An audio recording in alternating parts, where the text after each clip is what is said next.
So on with this car today, fitting reversing camera. As you can see, we've already sort of half mocked it up, so we've got tapped into our live and our earth, obviously to get it tested. Just mock it up, plug it in. You can see there, that's the camera. It works.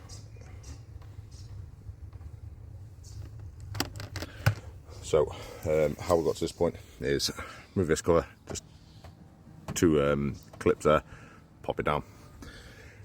Remove this in preparation, remove this out so we can get into that. And it's going to run through the back into that, through the back of that grommet there. Run up here, up through here, over here. Reverse camera's going to mount onto this plastic here. I like to always try and get it onto a part like this because I don't want to drill a hole in the boot. That, if you ever change your mind, is a lot simpler and cheaper to replace than an entire boot, as it's just plastic. So we're going to get it drilled into there and mounted onto there. We then drop the headliner, run it all the way forward, and this is one that connects onto the rear view mirror. Simplest, it's the best one I've found anyway. Saves blooming having a separate monitor and tapping into the existing radio unit and stuff like that is nice, simple, easy, convenient. So that is our rear light plugged back in, all connectors on everything, and going through the grommet there. You see, you can't really tell what's been here apart from those two little bits there. That is it. This is all sealed up nice and waterproof and everything. Got some heat shrink and stuff around that. All good. So we're going to get that slide in, and then that bit is done. So that is where our camera's going to go in that plastic bit. All I did is basically turn this section into a square, crossover. That gave me the center point of where I want my camera to be. So it's going to be roughly something like that. Obviously I want to get this sort of in position. I'm not going to mount it or anything yet because I want to start running the wiring. So we're going to get it in a rough sort of position of where it's going to be. Obviously we've got a few different attachments where she'll tilt it forward or tilt it back, and obviously we'll play around with that when it comes to it. So we've managed to get it through there. So I'm going to slot through that hole in the boot switch, which I'm going to need to put a grommet in there. We'll put a grommet on there, so it's going to run through that grommet, so there's no rubbing. We'll get a grommet on there as well to keep it protected, and then we're going to slot that on there, nice and neat. And the only thing that's been drilled is a tiny little hole in the bottom there. A bit of a mare with this one. So obviously that's our camera wire. Got a bit of thin wire because it's going to run through, down there, through there, down there, and join up. I then come to realise, oh, that wire is not long enough to do that journey.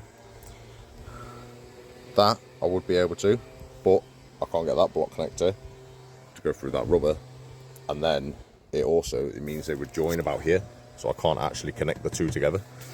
So I've had to cut the wires. I'm going to lengthen the wires, then run these two strands of wires down the route I want, and then reconnect them. So we've obviously, sorry, bit fiddly. Got heat shrink connectors and then heat shrink over the top. We're then going to twist the wires, wrap it all up in our tape so it's all protected, and then run our wires again. That is our new loom as such, remade or taped up. Ran out of red bloody wire, haven't I? So I've only got black, so obviously there's a couple of intervals going down the wire. I've just put some red tape just so I know that that is our positive. So now we're going to get this lot run through with our camera wire, and then we'll get cracking. We've got the camera wire, because that is the longest wire, connected onto our wire that runs through. We're going to feed it through. It's going to pull all this length of wire through until it gets to our loom wire, which is also connected to there, and that'll pull it through as well. I know it looks messy, but it is mayhem under control, we'll call it. As us getting our camera through, I'm going to pull it all the way through, and then I'm going to worry about feeding it through the boot, just to make life a bit easier. So we are finally getting somewhere. We've ran our wire, we've got our wires up there. All the excess wire we've put down with sticky pads, so nothing flops around. It can make no rattles, bangs or anything, so that's secure there. Run our wires down, go through our boot, down here, and obviously this is where we've rejoined our wires there. So heat shrink on there. We're now going to tape it all the way back up, so it's all nice, looks nice and secure, nice and factory. Plug this down, get this in. We can then get our wire for our monitor, get that run straight through the headlining and down into there. Obviously I've just turned it on, just checked it, make sure it is still working after doing my wiring job on it. But yeah, job done. So we're gonna get cracking again. Here you see, we've got all various bits off and everything just to allow us a little bit of room for the headland to drop, so we can get that rod fed through there, which you can see there. So we're now gonna connect the wire, feed all the way through. That wire down at the other end, there's our obviously monitor there. On these, always put a bit of tape on the connectors, just stops them ever rattling loose or anything. It's the last thing you want. A couple of months down the line, that to rattle loose and they go, oh, I've lost all my camera, and it's just as simple as that. That is it all done. Last important thing to do before we finish tidying up. And that is our reverse camera up there. Nice clear, nice sleek, all tidy away. It looks nice and factory. You can't even tell I was here.